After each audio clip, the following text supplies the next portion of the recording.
What's going on YouTube? JT here, and welcome back to another Monsterverse related video. So this came in the mail rather recently, and I never really made a video talking about it, so I figured since I did basically videos, I think, on all the other Monsterverse art books, I might as well talk about this one. Actually, I think I did a video talking about the announcement of them, but I never done specifically on the Godzilla vs. Kong one. But I know I did one on King of the Monsters 2014 in Skull Island, but this is the Art of Godzilla vs. Kong. I've added it to my collection of other Monsterverse art books. We have this one.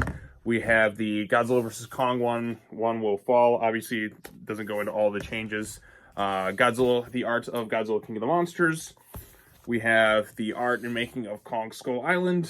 And the very first Monsterverse art book of all, Godzilla, the Art of Destruction. And it's really fun, like, because when the new book came in, because I like to get all these, like, ahead of time. I mean, I'm a hardcore Godzilla Monsterverse related fan, and I like to kind of add all these to the collections. I love the art books. It's fun to see the making of the movies and see like where the concept art stage initially kind of started and when you get to the final product. Obviously with something like GVK, there were definitely a lot of changes in there that they don't mention in that one. And of course GXK, we know about like the whole Mothra Phosphorus situation, which they don't include the Phosphora artwork in the this version of the book, but I have seen concept art of it online somewhere. But yeah, so I love the art books. I think they're really great. It's cool to see like how all the different little like details of the film that you don't always notice when you're on screen, but when you see the art book and you kind of see that there's actual effort put behind the scenes with a lot of the stuff, it is really cool to kind of see. But I already went ahead and read the whole thing, just like I kind of read the other ones too.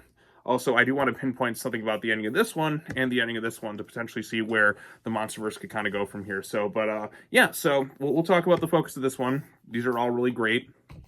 But so we have this right here. So this is the Art of Godzilla, Kong, the New Empire. You see the concept art originally of Kong jumping off the pyramids at Godzilla, which doesn't really happen in the movie. I mean, Godzilla does suplex Kong off the top of the pyramids, but man, it would have been cool to see Kong do like a leaping attack on Godzilla from the pyramids. I mean, this image right here, it's cool to see. And then, of course, you get the backdrop right there. You have Scar King Kong, Godzilla, and Shimo in some city right here, which always fun to look at. So this one is different from the other ones. It has kind of a slipcover case, kind of like this, whereas the other ones kind of have their little covers, like the fold-over covers. This one kind of has a little like protective casing around it. So when you actually get to the bare basic book, it's kind of like this. Although I kind of wish they put a little bit something on the back of the artwork here. But yeah, so we have the Art of Godzilla Kong, the New Empire. I'll kind of go through and showcase you that. You can see some silhouetted art through here as well.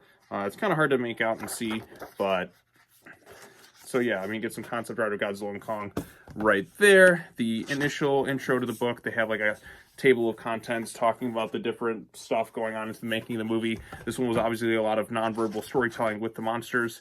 We have like a foreword by this and like Adam Wingard with an introduction. You can see him kind of right there reading this Heave manual. He did have a quick cameo in the movie. And then you get to see the crew and all the stuff that they built and all that other stuff. So, you know, it initially begins where, like, you know, kind of where the concept began. We have some artwork that made it into the movie as well. That's when Godzilla stomped on that. And we get some little Easter eggs right here. We get the Skeleturtle. We get what looks like Knifehead from Pacific Rim, Mike's Monsters, all this other stuff kind of mingled in right here. A Jet Jaguar Easter egg, more alien Easter eggs, and then, you know, some Hedorah stuff in there as well. So there's plenty of like little lore bits and that all packed into this movie. I always love looking at the concept art the most because we get stuff on the Titans right here. We get stuff on Kong just to see kind of how his design changed and kind of the you know, kind of talking about like all the changes that went into the making of the movie. We get some early Suko concept art right here, and of course we get to like the final piece right there. And then of course we have one page, like pretty much like 2 or 3 pages dedicated towards Mothra. Really just kind of these 2 bits right here. I know there was going to be another monster in the movie known as Phosphora, but they were kind of like, they always intended it to originally be Mothra. That's why everything, like, whenever you hear the name Mothra in the movie, it's always clearly ADR'd. But, I mean, if you didn't know that, you probably wouldn't notice it. But it was clearly one of those situations where Mothra was clearly, they was kind of on the fence with it. They kind of shot it in a way where it's like, okay, we'll have this other thing as backup, but we really want Mothra in this thing. So, and it makes sense why Mothra would be the one to stop Godzilla and Kong fighting. If we have this other monster, Phosphora, coming in, it just wouldn't feel the same. Although I do want to see that Titan kind of showcased in other films. I feel like it's an interesting design. But yeah, so we have Scar King here. You can see even has a little like bones and all that.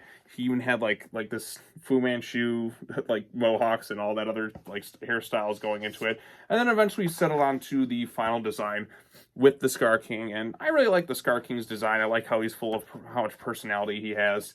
And then we get like Shima right here, very dragon-like, and you can see kind of all the different changes in her design over the course of the making it. Definitely some influence from Anguirus, having the Ice Titan. And then eventually we kind of get to the final design in the movie, which all looks really great on screen. I think Shima has the best design and a really cool looking monster, and I'd like to see more of her. But you kind of see how the book kind of spaces out like this and all that. I can't really showcase it all on film. But yeah, so like I said, you go through the different Titans.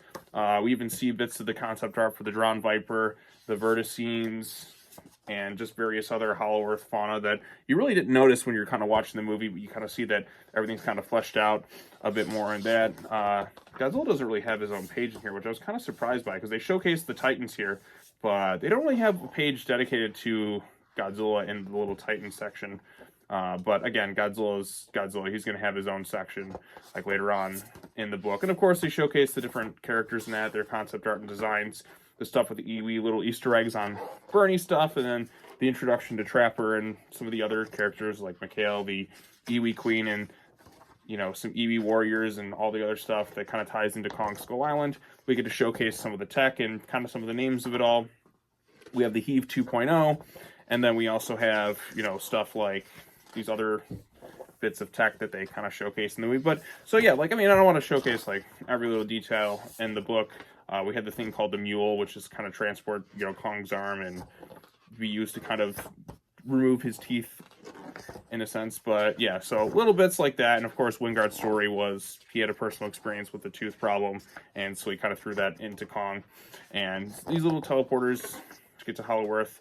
Of course, we see the concept art of Godzilla napping in the Coliseum. It's basically Adam Wingard's cat gave him the inspiration. And there's some different Godzilla evolution artworks. And of course, we have Godzilla Evolved right here. The concept art here by Jared Krachevsky, who's very active on Twitter and stuff. So you want to give him a follow. You can see like how the difference is to see how Godzilla changed his design over the course of it. I really like the way he looks right here. I actually do really like the pink. It's something a little bit different. So you got Tiamat and all these other monsters. No page for Scylla. Poor Scylla gets wiped out in the beginning, but yeah. And of course, like I said, Journeying to Hollow Earth. I was kind of skipped through to towards the end. Wart Dogs right here. Blah, blah, blah, blah, blah. Kong and Suko. Art of the Domains and all that. They don't really dive too much into this whole Mega Titan skeleton, but it's kind of used as a bridge. So I wonder if that's a story they'll ever explore. We'll ever see this thing in action, because it's weird to see the Hollow Earth Titans are like 300 feet tall and these other big creatures that are even like more massive.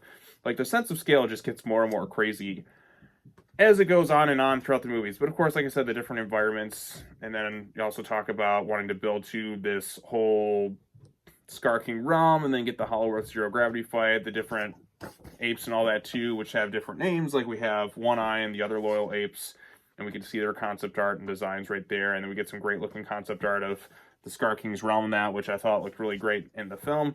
I like the purples and all that showcased here. And we bring in Shimo, we get the storyboards, and then we see how Godzilla and Kong have to ultimately kind of unite as one. This one does feel a little bit shorter than some of the other like concept art books that we've seen. Like I feel like I got through reading this one and not very much amount of time, because it's mostly like a visual piece. But we also see how the fight could have even gone further with Godzilla and Kong fighting in an ancient Egyptian, or like one of these cities in Egypt, which it's great to see with the pyramids, but I kind of would have liked to have seen them actually fight in the city too.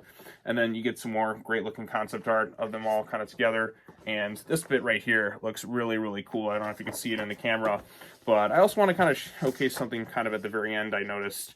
We also have Godzilla and Gia having a moment right there. And then the zero gravity fight, we get a little bit in Brazil, which, you know, the Monsterverse has already kind of been there before and all that. And let's keep going to the very end bit where, you know, we talk about where the series can go from here. So, like at the very end, the final bit of the lines right here, the question remains, what's next for the Monsterverse? I think there's some obvious interesting possibilities and where to go from there, says Wingard, who has ideas sketched out in his mind. There's a lot of Easter eggs in the new Empire. If you look into Bernie's apartment, there are some Easter eggs placed there in terms of where this series might head. Now, Bernie's apartment, of course, mentions the very big one, which is the Planet X Exilians. And we also see the ones on the Titan Truth podcast talking about Madison Russell and something like some Monarch, some moon base with the Mothra twin fairies. So space stuff, but another little hint too of where it could go. And again, this is when Wingard was still on board. We'll go to the end of the Godzilla vs. Kong One Will Fall book, and the final conclusion section over there mentions something similar.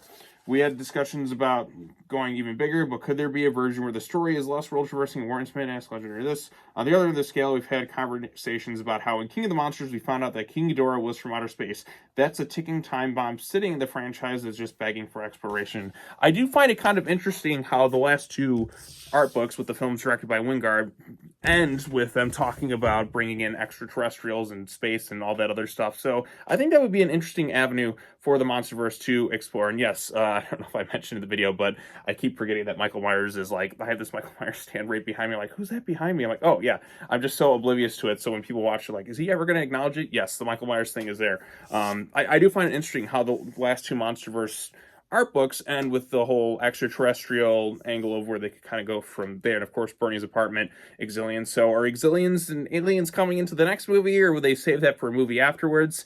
I feel like it's kind of up in the air at this point. You're going to have man-made titans like humans trying to invade Hollow Earth, and then you're also going to maybe have aliens. I don't know if they'll combine the two. I feel like those could be two separate movies, but I feel like the next movie should be probably humans trying to take over Hollow Earth and kind of have this conflict between the Titans and humans, like more so than ever before. And then after that little fallout where everyone's kind of left a little bit devastated, you can have the man-made Titans that bring in a threat where they have to kind of sort of work together, but they're still kind of like, will we ever be on the same page again? Then you bring in the alien invasion angle, and it's like, okay, we all have to unite together, and then you kind of end the Monsterverse from there. That's what I would do.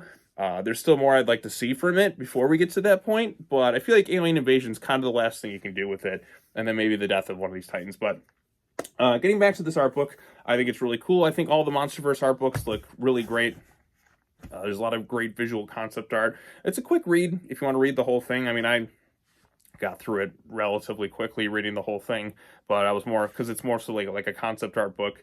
But it's interesting seeing how the development of the movie came about, the things they wanted to showcase, a lot of the nonverbal visual storytelling with the monsters. I thought it all looked great, and visually, like I said, these concept art books are fantastic to look at least from an artistic perspective, and it's always fun to see how these movies kind of came to be. So yeah, I really like this one. Of course, I like all the other Monsterverse ones. I'm a little bit biased, but I thought, like I said, I want to kind of quickly talk about it and also kind of talk about some other Godzilla-related things while I had the chance to and showcase a little bit of it all. So it's worth the read. If you have the chance to pick this thing up, get it at a decent price. If you have the other Monsterverse books, then you'll want to pick this one up as well. So yeah, that should be relatively it for this video. Ooh, I do want to end with one thing for those who are subscribed. I will be at G-Fest next weekend. I'm going to be driving in Friday and then heading back Sunday. So if you see me there at any point during the convention, just say hi. I know I'm going to try and make it at least like one or two of the movie screenings they're going to be having there. I think they're going to be screening The New Empire on Saturday, which I want to try to make it to that screening.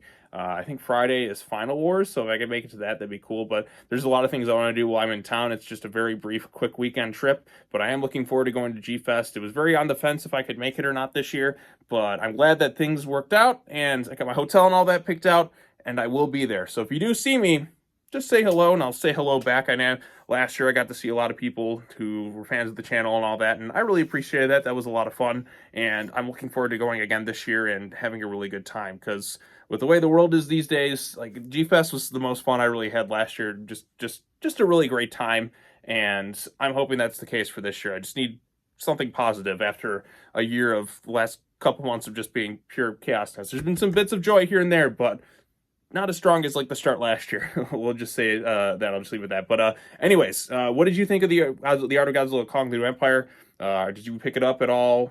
What are your thoughts on these art books in general? Where do you think the next Monsterverse film is going to go?